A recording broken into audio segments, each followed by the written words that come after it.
여러분, 지금 주차장에 세워둔 자동차를 한번 떠올려 보시겠어요? 네, 매일 타시는 그 출퇴근용 자동차 말이죠. 맞아요. 그 차가 밤새 여러분이 잠든 사이에 스스로 전력 시장에 접속을 하는 겁니다. 마치 그 주식 단타 매매를 하듯이 에너지를 사고 팔아서 아침마다 여러분 통장에 현금을 꽂아준다면 와, 이거 믿으시겠습니까? 사실 처럼 들으면 무슨 SF 영화 대사 같죠. 그니까요. 게다가 우리 집 지붕이랑 그 보일러실이 하나의 정밀한 기업처럼 굴러가면서 매달 날아오던 그 공포의 전기요금 고지서를 배당금 통지서로 바꿔버린다면요? 아, 정말 달콤한 상상인데 이게 더 이상 상상이 아니라는 게 오늘 탐구의 핵심이거든요. 네, 맞습니다. 오늘 우리가 다룰 이야기는 2026년 현재 가장 치열하게 돌아가고 있는 현실적인 자본과 기술의 격전지입니다. 오늘 심층 탐구에서 해부해볼 자료는 스마트 인사이트 랩에서 발행한 리포트 165호 가상발전소 스마트홈 2.0 수익화 전략 로드맵입니다. 아주 기대되는 주제입니다. 오늘 저희의 미션은 아주 명확합니다. 청취자 여러분을 단순히 에너지를 돈 내고 사 쓰는 그런 소비자에서 에너지를 통제하고 배당을 받는 지능형 자산가의 시선으로 완전히 옮겨다 놓는 겁니다. 네, 근데 이 12단계 로드맵의 가치를 제대로 이해하시려면요. 먼저 지금 우리가 발을 딛고 있는 현실, 그러니까 이 거시적인 배경부터 좀 짚고 넘어가야 하거든요. 2026년 현재의 전력망, 그러니까 그리드 상황 말씀하시는 거죠? 맞습니다. 이걸 더 큰 그림과 연결해보면 지금 그리드 상황은 생각보다 훨씬 취약합니다. 기후변화로 인한 극단적인 폭염이나 한파는 이제 완전히 일상이 되었잖아요. 그렇죠. 여름마다 에어컨 켤 때 엄청 조마조마하단 말이죠. 네. 게다가 무엇보다 전 세계적으로 폭증하는 그 AI 데이터 센터들이 그야말로 블랙홀처럼 막대한 전력을 빨아들이고 있습니다. AI가 전기를 그렇게 많이 먹는 줄은 사람들이 잘 모르더라고요. 어마어마합니다. 그래서 국가가 관리하는 중앙집중식 전력망은 사실상 이미 한계에 다다랐어요. 그 결과가 바로 지금 우리가 매달 겪고 있는 끝없이 치솟는 에너지 요금 인플레이션인 거죠. 하긴 고지서 볼 때마다 진짜 한숨이 푹 나옵니다. 구조적으로 요금이 떨어질 수 없는 시대가 와버린 겁니다. 이런 상황에서 오늘 볼 이 자료는 단순히 태양광 좋습니다 이런 친환경 기술 소개서가 절대 아니에요. 그럼 일종의 생존 전략 같은 건가요? 정확합니다. 폭등하는 인플레이션 구조 속에서 내 자산을 방어하고 오히려 그 위기를 수익 창출의 레버리지로 삼는 아주 정교한 생존 전략이자 자본 재배치 가이드라고 볼 수 있는 거죠. 그러니까 이 상황을 그냥 물가 오르네, 전기 아껴 써야지 하고 넘어갈 게 아니라 아예 판이 바뀌는 구조적 변화로 읽어야 한다는 거군요. 바로 그겁니다. 역발상이 필요한 시점이죠. 그래서 이 자료의 첫 번째 흐름, 이른바 그 올빼미 가이드가 제시하는 출발점도 바로 그 역발상에 있더라고요. 우리 집을 단순한 주거 공간이 아니라 수익형 발전소로 아예 개념 자체를 뜯어고치자 이런 거죠. 네, 그 올빼미의 통찰이라는 게 참 흥미롭습니다. 요금이 오를수록 나의 에너지 배당이 늘어나는 구조를 만든다. 이게 이들의 핵심 철학이거든요. 근데 도대체 어떤 메커니즘으로 집에서 돈을 벌어들인다는 건가요? 전기를 자전거 돌려서 만드는 것도 아니고. 그럴 필요 없죠. 핵심은 바로 에너지 아비트라지, 즉 차익 거래에 있습니다. 차익 거래요? 주식에서 말하는 그 쌀 때 사서 비쌀 때 파는 그거요? 네, 완전히 똑같습니다. 전력 수요가 뚝 떨어지는 심야 시간대 한번 생각해 보세요. 사람들이 다 자니까 전기가 남아돌고 당연히 요금이 굉장히 저렴하겠죠? 새벽에는 전기가 싸니까. 맞습니다. 이때 전력망에서 그 헐값의 전기를 쫙 끌어와서 우리 집의 ESS, 즉 대용량 에너지 저장 장치에 가득 채워두는 겁니다. 약간 빈 물탱크에 새벽에 몰래 물 받아두는 느낌이네요. 아주 적절한 비유입니다. 그리고 다음날 오후가 되면 모두가 에어컨을 켜고 공장이 돌아가면서 전력망에 막 과부하가 걸리잖아요. 네네. 그때 전력 도매 가격이 천정부지로 치솟죠. 바로 그 순간입니다. 밤새 저장해둔 그 저렴한 전기를 다시 시장에 비싸게 내다 파는 겁니다. 그러니까 이건 아무도 안 사는 새벽에 헐값에 매집했다가 모두가 몰려드는 낮 시간에 비싸게 파는 완벽한 차익 거래를 우리 집 보일러실이나 지붕에서 한다는 거잖아요. 맞습니다. 금융시장의 원리를 그대로 집 안으로 끌고 온 거죠. 자, 근데 전문가님, 이 부분을 한번 파헤쳐 볼까요? 그 차익 거래 논리는 완벽하게 이해가 되거든요. 근데 현실적인 벽이 딱 하나 있잖아요. 어떤 병 말씀이시죠? 아니, 태양광 패널을 지붕에 올리고 집안에 그 거대한 ESS 배터리를 설치하는 초기 구축 비용, 그러니까 캐펙스가 만만치 않을 텐데요. 아, 당연히 나오는 질문입니다. 아무리 심야 전기를 싸게 사서 낮에 비싸게 판다고 해도 그 수천만 원에 달하는 설비 비용을 대체 언제 다 회수합니까? 네, 손익분기점 넘기는 데만 10년이 걸린다면 그건 현명한 투자가 절대 아니죠. 아주 날카로운 지적이십니다. 그렇죠. 배보다 배꼽이 더 클 것 같은데요? 그래서 이 로드맵에서는 단순히 내 돈 주고 기계를 사라고 하는 대신에 정부 보조금 해킹 수준의 아주 기발한 전략을 제시합니다. 보조금 해킹이요? 국가 돈을 빼먹는다는 건가요? 하하, 불법적인 건 아니고요. 제도를 극한으로 활용한다는 뜻입니다. 앞서 말씀드렸듯 국가는 지금 전력망 붕괴를 막는 게 최우선 과제거든요. 아, 정부 입장에서는 발전소를 더 지을 곳도 없고 돈도 많이 드니까? 맞아요. 차라리 각 가정에 보조금을 줘서 스스로 전력을 분산해서 감당하게 만드는 게 국가 입장에서도 훨씬 싸게 먹히는 겁니다. 아하. 그래서 지자체나 중앙정부가 탄소중립 지원금 같은 걸 엄청 푸는 거군요. 네, 친환경 전환 보조금 등 예산이 꽤 많습니다. 이 제도의 빈틈과 조합을 영리하게 레버리지해서 내 자본 투입을 10분의 1 수준으로 최소화하는 것, 이게 바로 올빼미 가이드의 첫 번째 단계입니다. 야, 국가의 그 전력망 딜레마를 나의 자본 지출을 줄이는 기회로 이용하는 거네요. 게다가 이 자료의 네 번째 슬라이드를 보면요. 초기 자본을 마련하는 방법이 하나 더 나오는데 이게 진짜 흥미롭습니다. 어떤 건가요? 우리가 예전 심층탐구에서 다뤘던 리포트 162호 대환대출 알고리즘 전략 기억나시나요? 아, 기억나죠. 고금리 대출을 AI 알고리즘으로 갈아타서 이자 비용을 확 줄이는 거였잖아요. 네, 바로 그겁니다.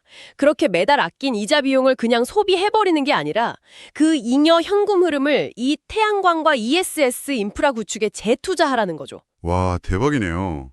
부채를 줄여서 만든 그 꽁돈 같은 돈으로 다시 현금을 창출하는 자산을 산다. 이거 완벽한 스노우볼 이펙트 아닙니까? 정확합니다. 자본을 가장 효율적으로 재배치하는 전략인 거죠.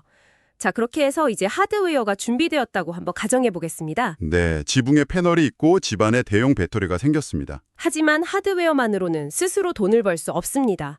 타이밍을 못 맞추면 그 비싼 배터리를 그냥 방치하는 꼴밖에 안 되니까요. 기계가 알아서 시장을 분석할 수는 없으니까요. 그래서 여기서 시스템의 두뇌와 또 하나의 엄청난 하드웨어가 결합되어야 합니다.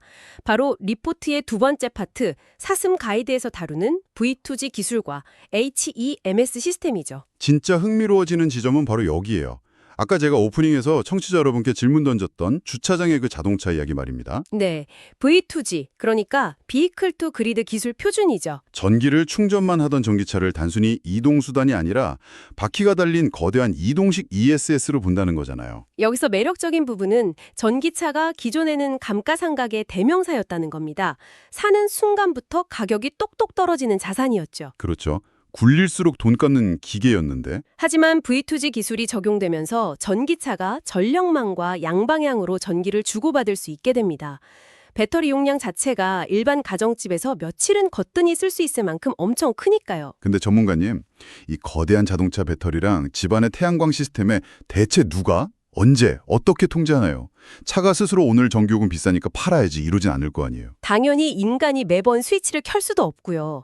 그래서 집에 설치된 HEMS, 즉 가정용 에너지 관리 시스템에 AI가 등판하게 됩니다. 아, 그게 AI 기반 수요 예측 엔진이군요. 슬라이드 6에 나오는? 네, 맞습니다. 이 AI가 하는 일은 단순히 지금 전기 요금이 얼마인지 보는 수준이 아니에요. 수많은 변수를 실시간으로 계산하는 엄청나게 정교한 예측 엔진입니다. 예를 들면 어떤 변수들을 계산하나요? 내일 우리 동네의 구름량, 일조량 데이터를 날씨 API에서 끌어오고요. 우리 가족이 내일 언제 차를 몰고 외출해서 언제 돌아오는지 패턴까지 싹 다 분석합니다. 와, 생활 패턴까지요? 네, 동시에 실시간 전력 도매 시장 가격 변동성도 예측하죠.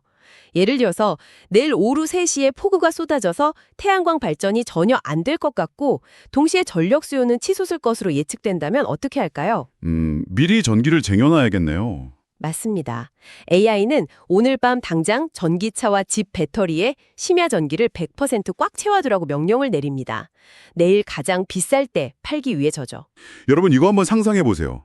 퇴근하고 주차장에 세워둔 자동차가 밤새 AI의 지시를 받으면서 스스로 전력을 사고 팔아 돈을 벌고 있는 겁니다. 자동차가 돈 먹는 하마가 아니라 돈 복사기가 되는 거네요. 진짜. 네, 집에 24시간 깨어있는 월스트리트 트레이더를 한 명 고용해둔 셈이죠. 근데 여기서 끝이 아닙니다. 이 연결성이 우리 집 안에서만 머무르는 게 아니거든요. 아, 슬라이드 7에 나오는 마이크로그리드 연결성 워크플로우 말씀이시죠? 네, 인근의 공실 무인화 공간과 전력을 공유하는 개념입니다. 아, 우리가 지난번 164호에서 탐구했던 그 무인 매장들요. 동네에 있는 무인 아이스크림 가게나 무인 참포 같은 공간이랑 내 집을 연결한다는 건데 이게 정확히 어떻게 작동하는 건가요? 국가 단위의 거대한 송전탑을 거치는 게 아니고요. 지역 내에서 에너지를 자급자족하는 소규모 생태계를 만드는 겁니다. 무인 매장들은 24시간 냉장고 켜고 CCTV 돌려야 하니까 전기가 계속 필요하잖아요. 네, 한낮에도 전기를 엄청 쓰겠죠? 반면에 낮 시간에 텅 비어있는 우리 집은 지붕에서 태양광으로 에너지를 막 과잉 생산하고 있습니다. 이 남는 전기를 멀리 있는 한전의 헐값에 넘기지 마라 이겁니다. 그럼 누구한테 줍니까? 전력이 급하게 필요한 바로 옆 동네 무인 카페로 직접 송전해주고 그들로부터 높은 단가로 수익을 얻는 겁니다. 수요와 공급을 가장 가까운 거리에서 매칭시키는 거죠. 와, 송전 손실은 없애고 수익률은 극대화하고 동네 단위로 촘촘하게 엮인 에너지 경제권이 생기는 거네요. 맞습니다. 이게 사슴 가이드의 핵심인 연결성과 확장성입니다. 자, 그럼 정리를 좀 해볼까요? 시스템의 두뇌인 AI가 완벽하게 시장을 예측했고 내 전기차랑 집의 배터리가 싼 에너지를 가득 머금고 장전되어 있습니다. 이제 이 에너지를 시장에 가장 비싸게 팔아야 할 차례잖아요. 네, 드디어 이 자료의 세 번째 핵심인 여우 가이드, 폭스 가이드로 진입하는 겁니다. 슬라이드 8부터 나오는 내용인데 전략 이름이 아주 직관적이에요. 에너지 피크 스나이핑. 말 그대로 시장의 정점을 저격수처럼 쏜다는 건데 전문가님, 이거 구체적으로 어떻게 실행되는지 설명 좀 해주시죠. 리포트 원문에서는 이 과정을 예전에 우리가 다뤘던 158호 암백신의 메커니즘에 비유를 하더라고요. 아, 암세포만 정밀하게 타격한다는 그 백신이요? 네, 암백신이 정상세포는 다 무시하고 오직 암세포만 찾아내서 타격하듯이 우리 집의 AI 예측 엔진은 하루 종일 평범하게 거래되는 저렴한 전력 가격은 그냥 무시해버립니다. 쌀 때는 안 판다는 거군요. 그렇죠. 대신 1년 중에 전력이 가장 모자라는 그 극단적인 찰나를 기다립니다. 예를 들어서 폭염이 닥친 8월의 평일 오후 2시 같은 때 말이죠. 와, 그때는 진짜 다들 에어컨 미친 듯이 틀 때잖아요. 국가 전력망에 예비 전력이 바닥나고 가격에 프리미엄이 엄청나게 붙는 바로 그 순간. 햄스가 주차된 여러분의 전기차에 즉각 방전 명령을 내립니다. 단 몇 시간 만에 에너지를 시장에 쫙 쏟아내고 일반 가정이 한 날 내내 벌어야 할 요금을 그 찰나에 쓸어 담는 겁니다. 진짜 여우처럼 교활하고 민첩하네요. 제일 비싼 순간에 노려서 정확히 타격한다. 근데요, 제가 슬라이드 8을 보다가 약간 고개를 갸웃한 부분이 있습니다. 어떤 부분이죠? 탄소 크레딧 말씀이신가요? 네네, 바로 그겁니다. 에너지를 시장에 팔 때 그냥 전기로 파는 게 아니라 탄소 크레딧으로 거래한다는 실전 내용이 나오잖아요. 네, 맞습니다. 개인이 생산한 에너지를 기업에 매각하는 방법이죠. 잠깐만요. 개인이 대기업에 탄소 크레딧을 판다고요? 이게 정말 현실적으로 가능한가요? 제가 알기로 배출권 거래는 무슨 철강회사나 항공사 같은 수만 톤씩 탄소 뿜어내는 대기업들만의 리그 아니었나요? 과거의 상식으로는 방금 하신 말씀이 100% 맞습니다. 개인 단위에서 줄이는 탄수량은 너무 찔끔이라서 기업이 그걸 굳이 사러 올 이유가 없었죠. 그쵸. 하지만 여기서 가상발전소, 즉 VPP의 진가가 드러나는 겁니다. 내 집 하나는 작지만 이런 스마트홈 10,000가구, 10만 가구를 클라우드 네트워크로 하나로 쫙 묶어버리면 어떻게 될까요? 아, 여러 명의 개미들을 모아서 덩치를 키운다? 네, 10만 가구가 묶이면 사실상 원자력 발전소 1기에 맞먹는 거대한 발전소가 됩니다. 게다가 스마트 미터기랑 블록체인 스마트 컨트랙트 기술이 접목되면서 개인이 깨끗한 에너지를 단 1와트라도 생산하면 그게 위변조 불가능한 데이터로 증명이 되거든요. 아하, 10만 명의 개미를 하나로 묶어서 기관 투자자급 덩치로 만들고 그 기록을 블록체인으로 보증하니까 대기업도 믿고 산다는 거네요. 정확합니다. 글로벌 대기업들은 지금 ESG 경영 압박 때문에 자기들 밸류체인 전체에서 발생하는 탄소, 즉 스코프 3 배출량을 무조건 상쇄시켜야 하거든요. 그래서 VPP 플랫폼이 개인들의 데이터를 모아 거대한 크레딧으로 패키징해서 기업에 비싸게 팔고 개인들에게 배당금으로 나눠주는 겁니다. 이제야 논리적인 연결이 되네요. 내 집에서 만든 깨끗한 전기가 대기업 ESG 경영을 돕고 나는 현금을 받는다. 기가 막힙니다. 그리고 슬라이드 9를 보시면 이 과정이 실시간 전력 거래소 KPX의 API 연동을 통해서 완전히 자동 매도 알고리즘으로 돌아갑니다. 아, 내가 스마트폰 앱 켜고 지금 팔기 버튼 누르고 자시고 할 필요가 없다는 거군요. 전혀 필요 없죠. 회의를 하거나 주무실 때도 알아서 거래가 체결됩니다. 거기에 슬라이드 10에 나오는 에너지 멤버십 비즈니스를 통해 이웃 간 전력 거래, 즉 P2P 거래로 수수료 없이 수익을 극대화하기도 하고요. 그래서 이게 다 무슨 의미일까요, 청취자 여러분? 복잡한 거래소 API 연동이나 P2P 거래, 이런 기술적인 용어들 다 걷어내고 보면요. 결국 완벽하게 자동화된 수동적 소득, 그러니까 패시브 인컴 파이프라인이 생겼다는 뜻입니다. 아주 명쾌한 정리입니다. 시스템만 잘 세팅해두면 태양이 뜨고 AI가 시장 가격을 읽는 것만으로도 무형의 건물에서 월세 받듯 현금이 들어오는 거죠. 와, 진짜 매력적입니다. 근데 전문가님, 수익이 커지고 이 모든 게 거대한 디지털 네트워크에 강력하게 연결될수록 필연적으로 걱정되는 치명적인 이면이 있잖아요. 네, 이건 아주 중요한 질문을 던지게 하죠. 바로 리포트의 마지막, 너구리 가이드에서 다루는 에너지 안보 문제입니다. 모든 것이 연결된 이 시스템은 과연 안전한가? 맞아요. 내 집 보일러, 에어컨, 전기차까지 전부 하나의 인터넷망에 물려 있단 말이죠. 만약에 악의적인 해커가 내 AI 시스템에 침투해서 한여름에 보일러를 막 풀가동시키고 자동차 배터리를 0%로 방전시켜버린다면요. 끔찍한 상황이죠. 개인의 전력 생산 및 거래 데이터가 유출될 경우의 위험성도 크고요. 아니면 국가 전력망을 노린 거대한 사이버 공격으로 통신 자체가 마비되면 이 똑똑한 시스템도 그냥 고철덩어리 되는 거 아닙니까? 그게 바로 초연결 사회의 저주입니다. 개인이 발전소 역할을 한다는 건 반대로 말하면 개인의 집도 국가 기반 시설 수준의 보안 공격 타겟이 될 수 있다는 뜻이거든요. 그렇겠네요. 우리 집이 발전소니까. 그래서 리포트 11번 슬라이드를 보면 퍼블릭 클라우드에만 의존하지 말고 집안의 프라이빗 서버를 구축하고 무결점 에너지 보안 프로토콜을 필수적으로 깔아야 한다고 강하게 경고하고 있습니다. 데이터 유출입을 통제해야만 해킹이나 자산 탈취를 막을 수 있다는 거죠. 오, 해킹이나 시스템 마비 같은 이런 현실적인 위험 요소를 듣고 나니까 확실히 짚고 넘어갈 게 있네요. 여러분, 오늘 저희가 이 로드맵의 기술과 자본 흐름을 아주 흥미롭게 풀어드렸지만 내일 당장 은행 가서 대출 풀로 받아서 지붕에 태양광 패널 달고 오시란 뜻이 결코 아닙니다. 네, 절대 아니죠. 이 리포트는 어디까지나 스마트 인사이트 랩이 분석한 거시적인 통합 분석 자료일 뿐입니다. 맞습니다. 각자 사시는 집의 일조량도 다르고 초기 자본을 감당할 수 있는 현금 흐름 상황도 다 다르니까요. 저희는 특정 업체의 설비를 추천하거나 무조건 투자를 권유하는 게 아닙니다. 모든 시공과 계약의 책임은 본인에게 있다는 점 명확히 안내해드립니다. 네, 저희는 정치적 편향이나 어떤 이해관계 없이 철저히 이 기술과 자본의 흐름에만 집중해서 그 메커니즘을 중립적으로 해부해드리는 것뿐입니다. 자, 그럼 자료의 마지막 결론, 슬라이드 12로 넘어가 볼까요? 에너지 주권을 가진 자산가의 삶이라는 주제네요. 이 결론이 참 묵직한 메시지를 던집니다. 극단적인 기상이변이나 외부 해킹으로 거대한 중앙 전력망이 완전히 셧다운되는 대규모 블랙아웃, 정전사태가 벌어졌다고 한번 상상해 보시죠. 도시 전체가 암흑 속에 빠지고 패닉이 오겠죠? 네, 하지만 완벽히 독립된 그리드를 구축한 이 스마트홈만큼은 불이 꺼지지 않습니다. 자체 생산한 전력으로 에어컨을 켜고 일상을 그대로 유지하는 거죠. 오히려 그 극심한 전력난 속에서 내 시스템이 생산한 전력을 외부 시장에 아주 비싸게 팔면서 지속 가능한 불을 창출해냅니다. 와, 위기 상황에서도 시스템에 끌려다니지 않고 스스로 통제하며 자립을 유지한다. 이게 진짜 진정한 에너지 주권이네요. 맞습니다. 자, 이제 오늘 심층 탐구의 핵심을 쫙 갈무리해 보겠습니다. 오늘 우리가 살펴본 건 단순히 외출할 때 플러그를 뽑아서 한 달에 10,000원 아끼자 이런 소소한 절약 팁이 아니었어요. 태양광, ESS 배터리, V2G 전기차, 그리고 AI 두뇌인 HEMS까지. 네, 이 파편화된 기술들을 하나로 엮어낸 12단계 로드맵이었죠. 맞습니다.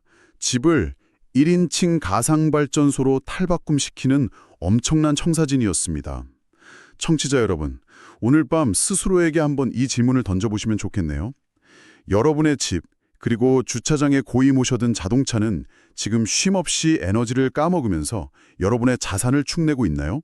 아니면 스스로 에너지를 생산하고 거래하면서 현금을 벌어들이고 있나요? 이 질문의 연장선에서 제가 여러분께 여운을 남길 만한 도발적인 마지막 화두를 하나 던지고 싶습니다. 오, 어떤 건가요? 우리가 보통 집의 가치, 그러니까 부동산 가격을 결정할 때 가장 중요하게 보는 게 뭡니까? 당연히 지하철역 3분 거리냐 하는 역세권, 아니면 학교가 가깝냐 하는 학군, 이런 입지 조건이죠. 맞습니다. 하지만 AI와 전기차가 폭발적으로 전력을 빨아들이는 10년 뒤 미래에는 이 패러다임이 완전히 뒤집힐 수 있습니다. 그 집이 자체적으로 얼마나 많은 깨끗한 전력을 생산해낼 수 있고 또 그걸 시장에 얼마나 비싼 값에 거래할 수 있는가. 즉, 발전권이라는 새로운 개념 말입니다. 역세권이 아니라 발전권이요? 와, 네, 이 발전권이 역세권이나 학군을 밀어내고 향후 10년 뒤 부동산의 프리미엄을 결정하는 가장 큰 요인이 된다면 어떨까요? 여러분이 지금 살고 계신 그 집은 미래 시장에서 과연 얼마의 가치를 지니게 될까요? 지하철역 가까운 거보다 내 집이 전기 얼마나 찍어내느냐가 집값을 결정한다? 와, 이거 진짜 사고의 틀을 박살내는 엄청난 통찰입니다. 오늘 저녁 퇴근길에 동네 건물들 지붕이랑 주차된 전기차들 보시면 아마 시선이 완전히 달라지실 겁니다. 분명 그럴 겁니다. 네, 오늘의 심층 탐구는 여기서 마치겠습니다. 지금까지 흩어진 정보들을 모아 여러분의 관점을 지능형 자산가로 바꿔드리는 시간이었습니다. 다음번에도 우리의 생각을 완전히 뒤집어 놓을 흥미롭고 날카로운 탐구 자료를 가지고 돌아오겠습니다. 여러분 안녕히 계세요.